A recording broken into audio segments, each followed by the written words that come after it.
La Peugeot 308 de 3e génération est apparue en 2021. Aujourd'hui, elle a droit à son roasting demi-carrière. Quelles sont les modifications? C'est ce qu'on va vous dire.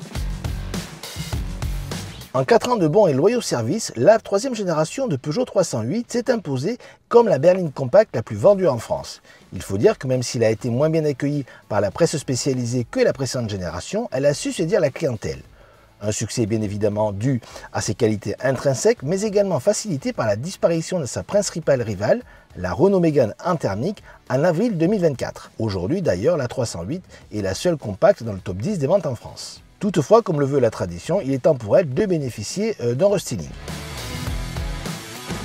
Alors si certains restylings sont relativement discrets, ce n'est pas le cas de celui de la 308 qui change complètement d'allure au niveau de la partie avant. En effet, toute la partie avant a été complètement revue. Ça passe tout d'abord au niveau des projecteurs, qui ne sont plus des projecteurs puisque ça accueille aujourd'hui les feux de jour avec 3 griffes. Ça sert également au niveau des clignotants. Rappelez-vous, avant le restyling, les feux de jour étaient ici.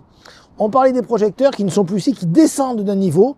Ils sont très discrètement intégrés dans le bouclier. S'ils ne sont pas allumés quasiment, vous ne les voyez pas. Vous avez bien sûr un bouclier qui a été complètement repensé et surtout la calandre, désormais ton caisse. Celle-ci accueille le dernier logo de chez Peugeot, c'est normal. Mais attention, il y a une nouveauté, il est rétro-éclairé. C'est la première fois chez Peugeot et surtout, vous avez la partie supérieure de la calandre qui reçoit également des lumières. En clair, vous avez toute la partie avant qui va s'illuminer sur cette 308. C'est très spectaculaire et ça lui donne beaucoup de personnalité.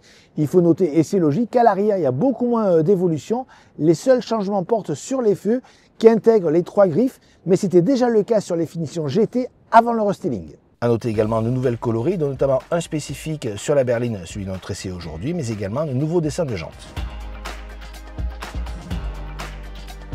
À l'intérieur, la Peugeot 308 n'évolue pas. Il faut bien dire que lors de sa commercialisation, déjà, elle présentait une planche de bord relativement moderne, donc pas vraiment de besoin significatif. On a toujours ce petit volant surmonté d'une instrumentation posée sur le haut de la planche de bord.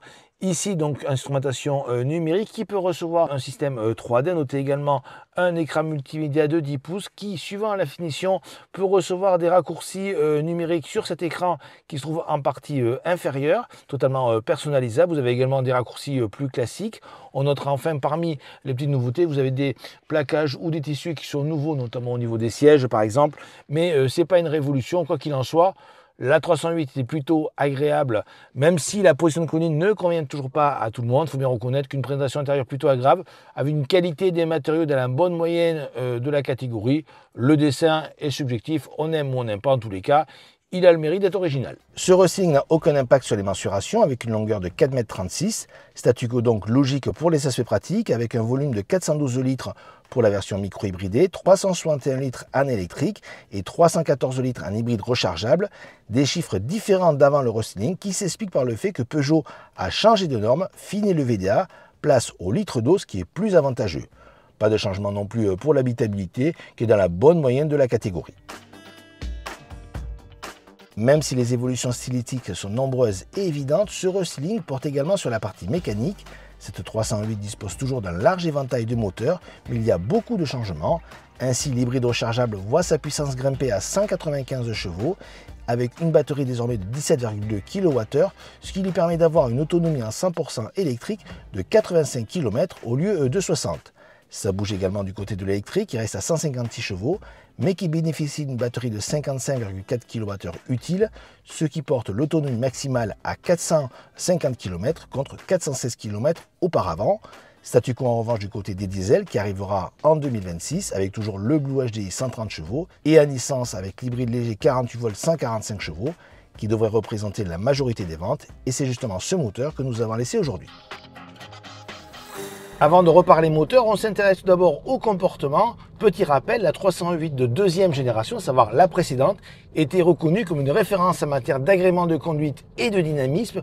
Lors de la sortie de celle-ci, Les journalistes, on avait été un petit peu déçus par le nouveau, on va dire, rapport mis en place par Peugeot. Plus de confort, moins de dynamisme. Bon, quoi qu'il en soit, ça ne change pas avec ce restyling. Il n'en demeure pas moins que cette 508 reste toujours aussi agréable à conduire. Vous avez un très bon compromis entre confort et dynamisme avec une direction relativement précise, des mouvements de caisse bien annihilés et également un confort qui est vraiment de bon niveau. Donc tout ça, c'est plutôt positif sur la route.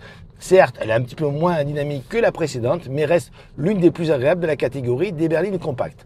Pour en revenir donc au moteur, aujourd'hui on a le moteur qui sera le plus vendu, à savoir l'hybride de 145 chevaux, un classique chez Stellantis.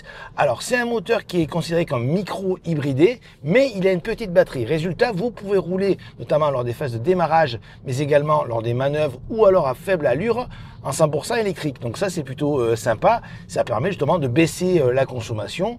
Revers de la médaille, les transitions quand même entre l'électrique et le thermique sont un petit peu sonores, on sent des vibrations. Vous avez également des remontées d'insonorisation relatives importantes, notamment en phase d'accélération quand il n'y a que le thermique qui se met en route. Il ne faut pas oublier que ce thermique c'est un 3 cylindres, hein. Donc en clair une sonorité pas toujours très agréable, quelques vibrations, mais il faut bien reconnaître que le fait d'y avoir couplé un moteur électrique à ce moteur thermique permet de réduire un petit peu, on va dire, les défauts du 100% thermique sur un 3 cylindres.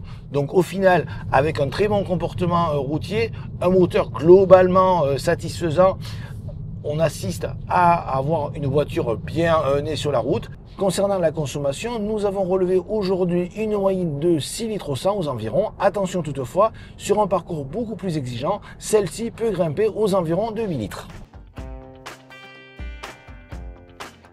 Alors bien évidemment, ce restyling ne révolutionne pas la 308, mais il y apporte un sérieux coup de jeune, tout d'abord au niveau du style, bien sûr, avec sa face avant complètement repensée, mais vous avez également des motorisations qui évoluent, notamment les versions hybrides rechargeables et 100% électriques. Vous avez en plus des qualités qui demeurent certaines, comme par exemple ces qualités routières, ou une présentation intérieure toujours aussi moderne, et un équipement qui s'enrichit pour l'occasion.